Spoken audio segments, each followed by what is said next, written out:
Hunter एक्सम का first stage start हुए 2 घंटे बीत चुके हैं। कंटेस्टेंट्स 30 किलोमीटर से ज्यादा सफर तय कर लिया है। कोई नहीं जानता कितने दूर जाना है। उनको कहा गया है लीडर के रफ्तार के हिसाब से चला जाए, वो भी ऐसे जिसका मंजिल किसी को नहीं पता। ये एक ऐसे इम्तिहान है जिसकी कोई भी मंजिल नहीं और बहुत सारे कंटेस्टेंट्स अभी से हिम्मत हार के टेस्ट से बाहर हो चुके हैं। फिर हम निकोलस को देख पाते हैं जो कहता है अगर हिस्ट्री को चेक किया जाए तो ये टेस्ट 40 किलोमीटर के अंदर खत्म हो जाएगा और उसके हिसाब से हम शायद पहुंच नहीं वाले। इस तरफ लियोरियो का हालत तो बहुत खराब हो चुका था। वो अपने मन में कहता है मैंने इस हंटर एग्जाम को ज्यादा अंडर एस्टिमेट कर दिया, यहाँ पे तो हर एक इंसान पूरे मॉन्स्टर्स हैं। तभी लियोरियो किलुआ को देख के भड़क जाता है और कहता है तुम्हें हंटर एग्जाम की थोड़ी रिस्पेक्ट करना चाहिए। किलुआ कहता है क्या हुआ? लियोरियो कहता है क्या मतलब क्या? स्केटबोर्ड क्यों लाए हो? ये चीटिंग है। तभी पीछे से गॉन कहता है ऐसा बिल्कुल नहीं है, एग्जामिनर ने कहा था मेरे पीछे आओ और हम सब तो वही कर रहे हैं। फिर किलुआ गॉन के पास जाके उसका एज पूछता है। गॉन कहता है मैं 12 साल का हूँ। ये तो बिल्कुल मेरे एज का है। फिर किलुआ स्केटबोर्ड को हाथ में उठा के कहता है लगता है मुझे भी भागना चाहिए। फिर दोनों एक दूसरे का नाम बताते हैं। इस तरफ हम निकोलस को देख पाते हैं जिसको भागते भागते चक्कर आ रहा था और अपने मन में कह रहा था ये कैसे हो सकता है, मेरी कैलकुलेशन गलत कैसे हो सकती है, क्या मैं टेस्ट हार जाऊंगा? नहीं, मैं टेस्ट नहीं हार सकता। फिर वो और ज्यादा हिम्मत करके भागने लगता है लेकिन उसका हालत तो बहुत ज्यादा खराब था। तभी वो 3 भाई वहाँ पे आ जाते हैं और कहते हैं अरे देखो तो जरा इसकी हालत। हाँ, हमने इतनी जल्दी किसी को हार मानते नहीं देखा। मेरे हिसाब से तुम्हें तो यहाँ पे आना ही नहीं चाहिए था। तुम जैसे को किस्मत में हंटर एग्जाम फेल होना लिखा है। तभी वहाँ पे टॉम आके उन तीनों को पैसे देता है और कहता है तुमने बहुत ही अच्छा काम किया। उन तीनों में से एक भाई कहता है जितनी बेइज्जती हमने उसके की है वो हंटर एग्जाम देने के बारे में सोचेगा भी नहीं। इस तरफ सभी भाग रहे थे। फिर हम कुरापिका को देख पाते हैं जो सोचता है एग्जाम को स्टार्ट हुए 4 घंटे हो चुके हैं, हम लोग करीबन 60 किलोमीटर दौड़ चुके हैं, हम सबको और कितनी दूर जाना पड़ेगा। इस तरफ लियोरियो की हालत तो बहुत ज्यादा खराब थी। वो अपने मन में सोचता है 3 साल में कोई नया आने वाला एक ही होता है जो हंटर एग्जाम पास करता है और मेरे जैसे आम आदमी के लिए काफी है, मुझसे सब नहीं होगा। फिर लियोरियो वहीं पे रुक जाता है जिसे देख के गॉन भी वहीं पे रुक जाता है। किलुआ कहता है उसे भूल जाओ, हमें आगे बढ़ना चाहिए। लेकिन गॉन वहीं पे खड़ा रह के लियोरियो को देखता रहता है। लियोरियो थोड़ी देर खड़ा रहता है फिर कहता है चाहे कुछ भी हो जाए मैं हंटर बन के रहूंगा। फिर वो फुल स्पीड से भागने लगता है। फिर गॉन अपने फिशिंग रॉड की मदद से लियोरियो का सूटकेस ले आता है। फिर दोनों फिर से भागने लगते हैं। फिर इंस्ट्रक्टर कहते हैं अब तक हम 80 किलोमीटर चल चुके हैं, लगता है रफ्तार और बढ़ानी होगी। फिर हम देखते हैं और भी तेज भागने लगता है। इस तरफ सबकी हालत खराब हो चुकी थी, कोई समझ नहीं पा रहा था उनको और कितना भागना होगा। तभी किलुआ कहता है चलो मुझसे रेस लगाओगे, देखते हैं वहाँ पे कौन पहले पहुँचता है। गॉन कहता है हाँ बिल्कुल, लेकिन जो हारेगा वो ट्रीट देगा। फिर वो फुल स्पीड से भागने लगते हैं। इस तरफ लियोरियो भी फुल जोश से भाग रहा था। तभी कुरापिका पूछता है तुम क्या ठीक हो? लियोरियो कहता है मैं अभी भी बहुत दूर जा सकता हूँ, मैं आज किसी से नहीं हारूंगा। फिर कुरापिका भी लियोरियो को देख के अपने कपड़े उतार देता है। फिर कुरापिका कहता है हमें मिले हुए बहुत टाइम तो नहीं हुआ, तुम क्या सच में पैसों के लिए हंटर बन रहे हो? लेकिन मैं तो ये बता ही सकता हूँ, हालांकि तुम्हारा एटीट्यूड बहुत ज्यादा खराब है और तुम्हारा सोच भी खराब है, लेकिन तुम उतने भी बेवकूफ इंसान नहीं हो। मैंने ऐसे बहुत सारे लोगों को देखे हैं जो सिर्फ पैसों के लिए जीते हैं, लेकिन तुम उन लोगों के जैसे बिल्कुल नहीं हो। लियोरियो कहता है फिजूल के बातें बंद करो। फिर कुरापिका कहता है स्कारलेट आई के वजह से मेरे कबीले पे हमला किया गया, हमारा कबीला स्कारलेट आई के वजह से मशहूर है। जब हमें दुख होता है तब हमारी आंखें बहुत ज्यादा लाल हो जाती है और इन आंखों को बहुत ही खूबसूरत माना जाता है और इन आंखों की कीमत ब्लैक मार्केट में बहुत ज्यादा है। उन्होंने हमारे कबीले के सारों लोगों के आंखें ले ली, इसलिए फैंटम ग्रुप ने हमारे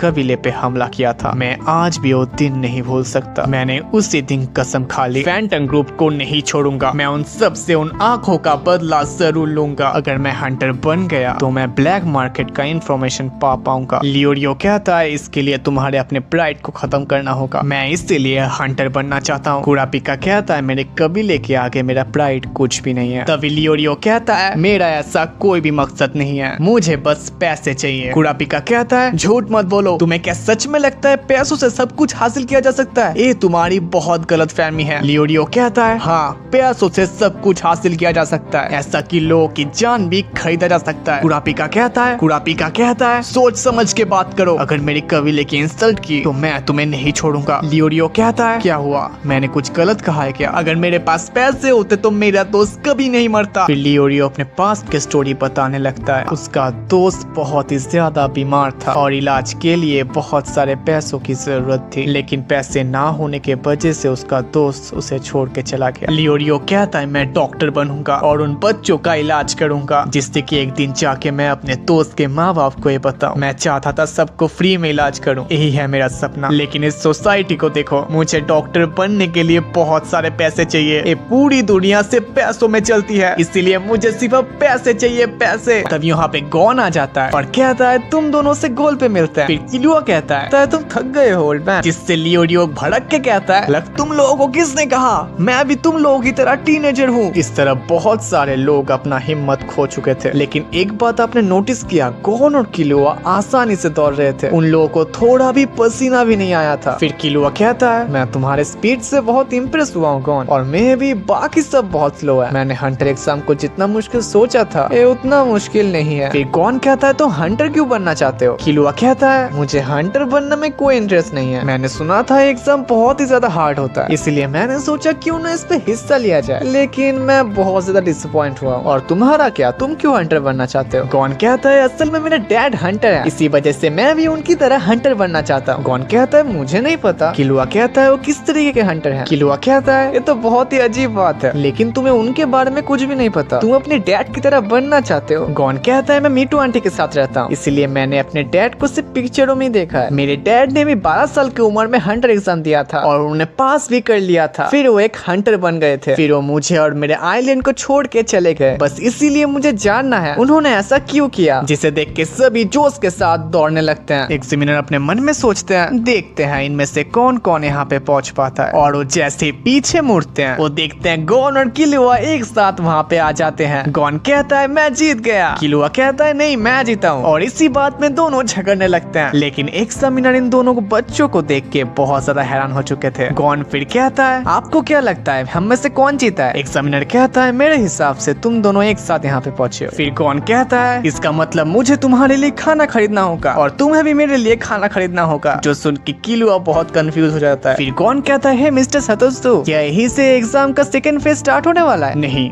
अभी हमें और दूर जाना पड़ेगा। फिर हम चारों तरफ देखते हैं जहाँ पे बहुत ज्यादा मिस्ट था, फिर हम देखते हैं वहाँ से धीरे धीरे मिस्ट हटने लगता है। मिस्टर सतोत्सु कहते हैं ये है मिल्सी वेट्सलैंड, इसको सुइनला स्वयं भी कहा जाता है, हमें इस दलदल को पार करना होगा सेकंड फेज में जाने के लिए। और हाँ, ये जगह बहुत से अजीब जानवर का घर है, इनमें से कुछ बहुत परेशान करते हैं, वो इंसानों को बेवकूफ बना के उनका शिकार करते हैं और बहुत सारे ध्यान भटकाते हैं, कहीं से भी हमला कर सकते हैं, सो उनसे बचकर रहना, नहीं तो तुम मर जाओगे। फिर हम देखते हैं वो गेट वहाँ पे बंद हो जाता है। मिस्टर सतोत्सु आगे कहते हैं वो जानवर बहुत से तरीके इस्तेमाल करेगा तुमको बेवकूफ बनाने के लिए, जानवरों को अपना पेट भरने के लिए ऐसा करना पड़ता है। इस जगह को स्विंडरस्लैम इसी वजह से कहा जाता है। ये सब सुन के तो सभी बहुत सीरियस हो चुके थे। तभी हम किसी आदमी की आवाज सुन पाते हैं जो कहता है इसकी बातों में बिल्कुल मत आना, ये झूठ बोल रहा है, ये एग्जामिनर नहीं है, ये एक वैरूपिया है और असली एग्जामिनर मैं हूँ। लियोरियो कहता है यहाँ पे चल क्या रहा है? ठीक हो तभी वो आदमी एक मॉन्स्टर को निकालता है जिसका फेस मिस्टर सतोत्सु की तरह ही था, जो देख के सभी बहुत हैरान हो जाते हैं। वो आदमी कहता है और इन जानवर को इंसान खाना बहुत पसंद है, इस जगह पे इंसानों के फेस जैसे बहुत सारे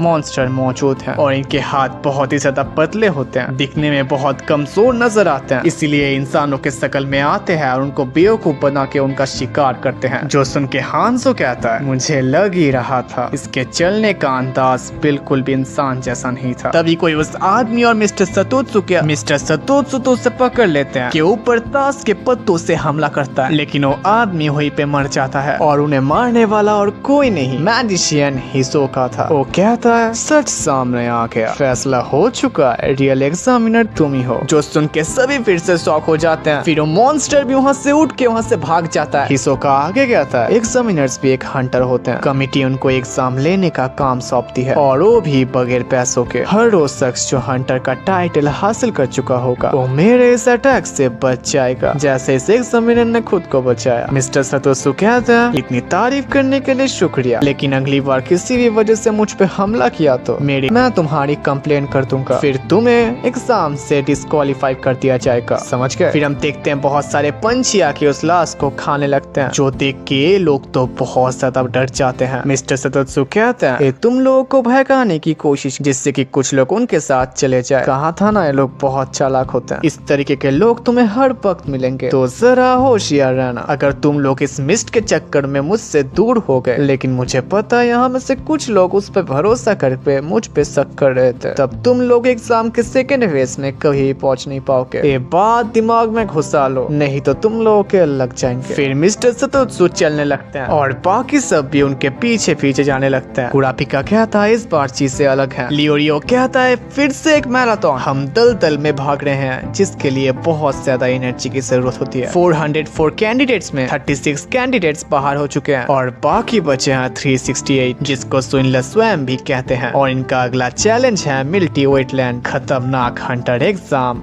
अभी भी चल रहा है और इसी के साथ एपिसोड खत्म हो जाता है। तो गाइस, आपको एपिसोड कैसा लगा कमेंट बॉक्स में जरूर बताना। वीडियो अच्छा लगा तो लाइक कर देना, सब्सक्राइब करना तो बिल्कुल मत भूलना। बेल आइकन भी जरूर ऑल पे सेट कर देना, जिससे कि मेरे वीडियो आप तक पहले पहुंच जाएंगे। मिलते हैं कल एक नए वीडियो के साथ, तब तक के लिए टाटा।